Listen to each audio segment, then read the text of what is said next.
How to download and install Badoo app. So if you want to download and install Badoo app on your Android device, then first you need to check your internet connection.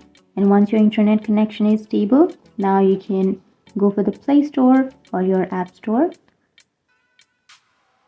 And after that, you will have a search bar on the upper side. Tap on the search bar and then search for Badoo. And once you've searched for that, here you will have Badoo dating application. So if you want to download and install this application, then simply tap on install. And once you tap on install, it will start the download. So now you need to simply wait till the download is completed. It might take some time depending on your data or your Wi-Fi connection to download. And once you've downloaded, now tap on open, which is on the right side. And now you can continue with your Google, Facebook, or you can create your account.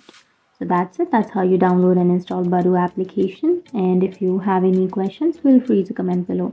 Thanks for watching.